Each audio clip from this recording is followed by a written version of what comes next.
Katie Couric wanted to make the case for fluidity of gender. Instead, she made the case against abortion. Yes, seriously. Appearing with Ellen DeGeneres to talk about her new documentary, Gender Revolution, Katie Couric began spouting off about gender in the womb. Gender, Couric explained, was, quote, really a deeply biological thing, an unintentional ringing rebuke to the gender as a social construct crowd. She then added, just because you operate on a child and tell the child you're a certain gender, that doesn't necessarily coincide with who that person feels he or she actually is. This applies really to intersex children, not generally to biologically male or female children, but Couric forged ahead. She said, quote, in the later stages of development, it's when the brain is wired, and sometimes a surge of testosterone can make a female fetus feel as if that baby is male or that person is male, and the opposite if there's not enough testosterone. Put aside the gender politics of this argument for just a second. The science isn't really settled as to how a baby is really male or female in the brain based on hormone surges. Science actually suggests Couric is wrong. But instead, focus on Couric's argument that a fetus can, quote, feel as if that baby or that person is a particular gender. A fetus is not a clump of cells. It's not a ball of tissue. It feels things. As Ed Morrissey of Hot Air points out, quote, if we're to suddenly sensitize ourselves of the deeply biological implications of the fetus's own perception of gender identity, can we finally agree a fetus is an actual human with a right to its own life as well as its own gender identity? This is where the entire logic of leftism on abortion breaks down. The left focuses incessantly on the victim status of various human beings from various racial, sexual, ethnic groups. The left will sing the lyrics to Born This Way with all their heart, but then they'll attempt to argue that until you're born, you weren't this way. That's ridiculous. If we're going to talk about the ultimate victim group, let's talk about unborn children who have done nothing to deserve their fate, who are developing human beings in the womb. If it takes some talk about intersex babies to make leftists care about babies all of a sudden, that is certainly worth the price. I'm Ben Shapiro. This is The Ben Shapiro Show.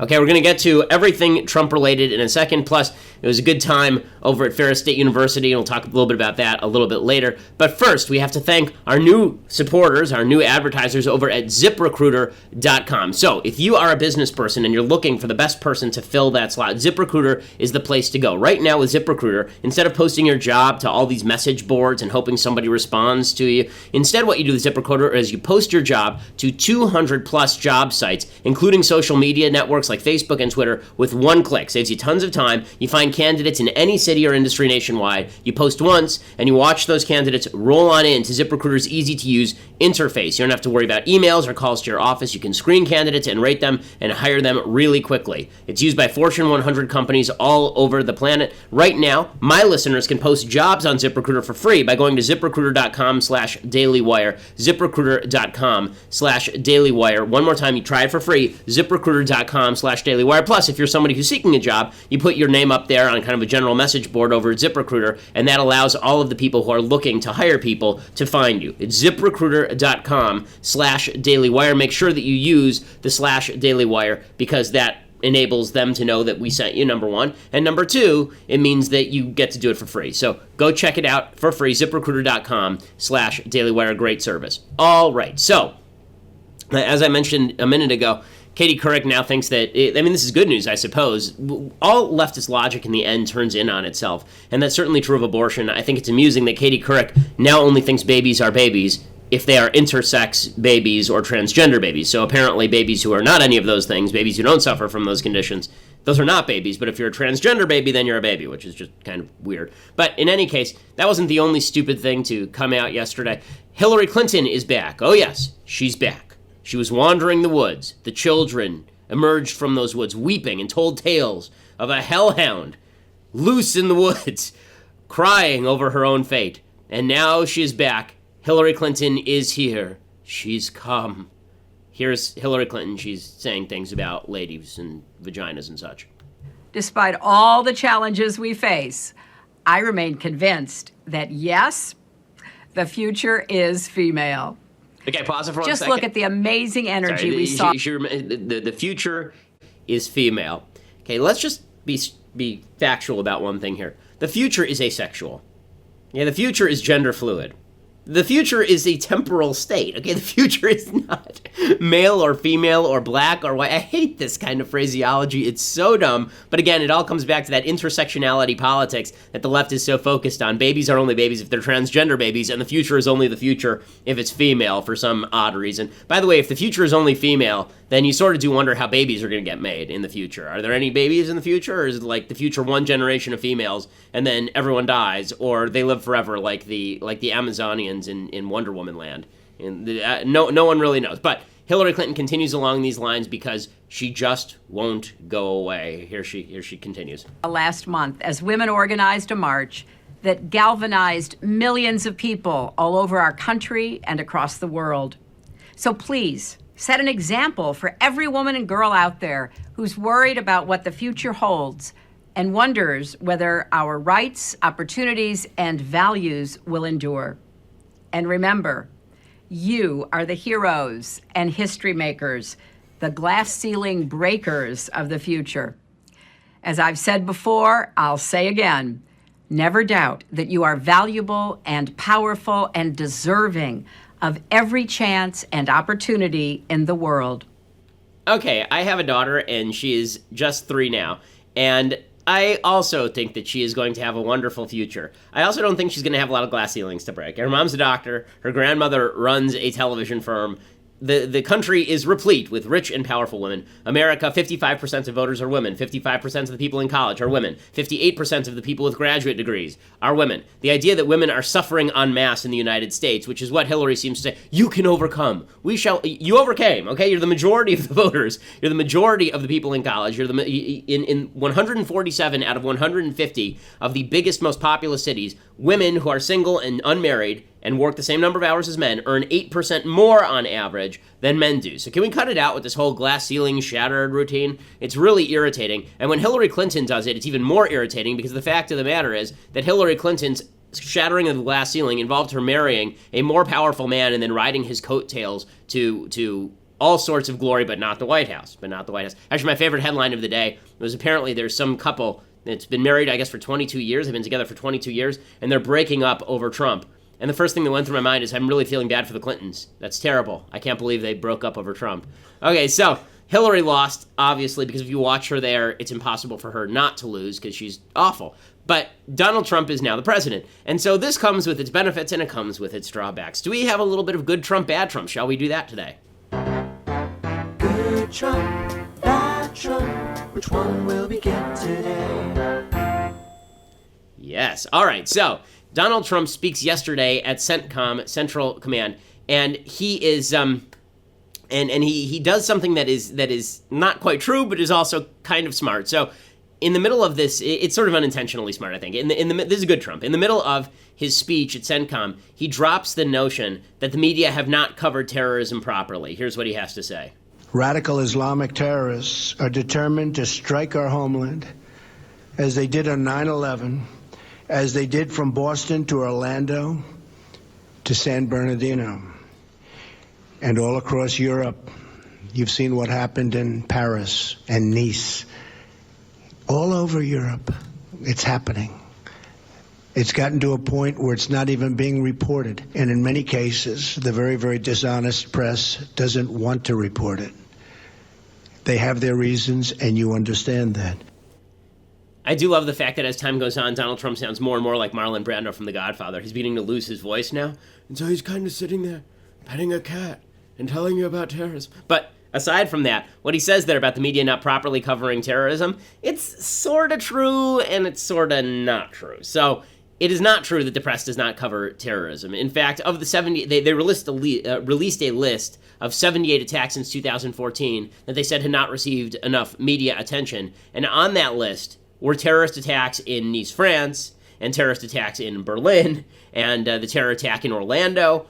I'm pretty sure those received enough media attention. But here's what's smart about all of this.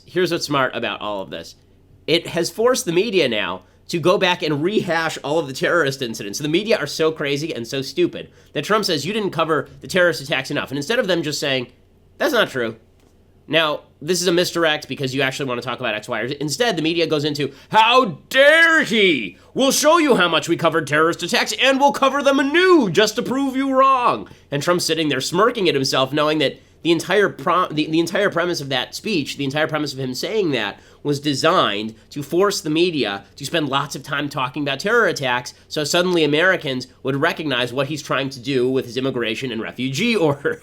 It's amazing. And now I'm not going to credit Donald Trump with playing 4D chess, because I think very few people in politics actually play 4D chess. I think most people who play 4D chess are, as I said a couple of days ago, just like the Wookiee, and you sometimes let the Wookiee win. The Wookiee doesn't know how to play 4D chess. He's just going to rip your arms out and beat you to death with them. I think that's more what Trump is doing here, but the media is so stupid that they make Trump, who's playing like regular chess, look like he's playing 4D chess. By comparison, Sean Spicer, not Melissa McCarthy, actual Sean Spicer, was out there defending this yesterday, and it's pretty funny. Well, we'll provide a list later. There's several instances, and the president again got a great update today on the fight against ISIS that's going on throughout the region and what our military is facing throughout this globe trying to combat ISIS. But there's a lot of instances that have occurred where I don't think that they've gotten the coverage it's deserved, and I think that's what the president was clearly referring to there. And again, reiterating this point is smart because, number one, every time Trump picks a fight with the media and then the media allow him to do that, every time the media kick back by saying, how dare he attack the media, Americans go, I don't care about you, you're the media. Why would I possibly care if Trump attacks you? You attack each other, fine, whatever.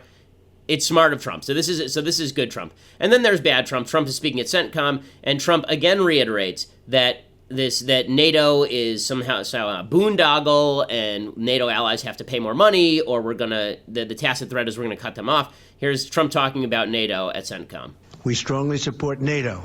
We only ask that all of the NATO members make their full and proper financial contributions to the NATO alliance, which many of them have not been doing. Many of them have not been even close, and they have to do that. So Trump says that, and a lot of people say, okay, well, look, he's expressing his support for NATO. Okay, juxtapose that, the way he just talked about NATO, with the way he talks about Vladimir Putin. We've killed a lot of people also. We kill lots of people also. He's much more sympathetic, apparently, just from the tone of his rhetoric, to Vladimir Putin than he is to NATO. And that's a problem. That's a problem, because the fact is that there's a great piece in Foreign Policy magazine today about this, that there's a new sort of revised isolationism that has come to the fore in American politics. Americans have a tendency toward isolationism. We're very lucky geographically. We're surrounded on both sides by oceans, and to our south we have a weak state, Mexico, and to our north we have a very friendly state in Canada. So the United States does not have a lot of border problems in terms of being in the middle of Europe, for example, and facing down a threat from multiple sides. And so what that's meant, typically, is that Americans tend to have this real isolationist streak, which is understandable. The only problem is that in an era of mass communication, in an era of easy jet travel, in an era of missiles and global trade, it's very difficult to isolate yourself from the world without also harming yourself economically and harming yourself in terms of security. And every time the United States has tried to isolate itself and has said, okay, let's turn inward, let's cut our military, let's turn inward, let's stop worrying about what's happening over in Estonia or Latvia, let's stop worrying what's happening over in the South China Sea. Every time we do that sort of thing, it ends up redounding not to our benefit, but to our detriment. It always ends up building to the point where rogue states end up attacking us, whether it's Japan in World War II or whether it is Germany in World War I. We always end up being dragged into wars against our will, because if you leave the playground and there's nobody there to boss it around, you may not like bossing it around. The United States may not like being the global organizer, but if we're not going to organize, you know who's going to do it is Russia and China. And you may think that doesn't matter. It does matter when China starts cutting off trade between all of these Southeastern Asian countries and the United States through sphere of influence. It does matter when they begin encroaching territorially more and more toward American interests. It does matter when China becomes more powerful and Russia becomes more powerful in Eastern Europe and starts threatening our Western European allies. And then all of a sudden we get dragged into conflict again, except conflict with an emboldened and strengthened enemy like a Russia or a China. Okay, this started under Obama. This isn't unique to Trump, but it did start with Obama, and it's continued under Trump, this sort of revanchianism, this idea that we're going to just come back into our borders and everything is going to be okay. It sounds like a beautiful idea. Every time it's been tried, it fails, and this is true not just with World War I and World War II. Bill Clinton tried this in the 1990s by slashing our military to the bone, and the result was 9/11. George W. Bush built up the military and got aggressive on the foreign policy sphere, and we saw a dramatic decrease in the number of terrorist attacks on American soil. Then he leaves office, and the number of terrorist attacks increases massively because ISIS grows. The fact is, you cannot remove yourself from the international scene and hope that everything is going to be okay. And that seems to be the premise of a lot of what Trump is saying here, and that's a problem. Okay, with all that said, the media are losing their ever-loving minds over Donald Trump, and we're going to have to continue this over at Daily Wire. But I want to talk a little bit about the fact the media keeps saying, they keep throwing around this term constitutional crisis. Constitutional crisis. I want to talk about what a constitutional crisis actually looks like, whether it's a crisis or not, and the fact that the Constitution is actually built to withstand crises. It's built to have crises and withstand them. We'll talk about all of that over at dailywire.com. You're going to have to go over there to check it out. Plus, my favorite story of the day. It's a fantastic story. You're not going to want to miss it. Go to Daily Wire to check it out. $8 a month buys you access to Daily Wire. You can watch the rest of the show live. You can be part of the mailbag, which we're going to do in a couple of days here. You can get all sorts of new goodies. We're also giving away free DVDs of my friend Jeremy Boring has a fantastic movie about the border and about border security. It's called The Arroyo, and you should go get a subscription right now. You get a free copy of The Arroyo, which is a terrific, terrific film about a small rancher living on the Arizona border whose land is being used as a thoroughfare for drug cartels from Mexico and what he does about it. It's a really terrific film. You're going to want to subscribe to the Daily Wire just to get that, but then you also get me live, you get Klavan live, $8 a month. Plus, if you get that annual subscription, then you get a free DVD copy of The Arroyo, so go check that out right now. We are the largest conservative podcast on the interwebs.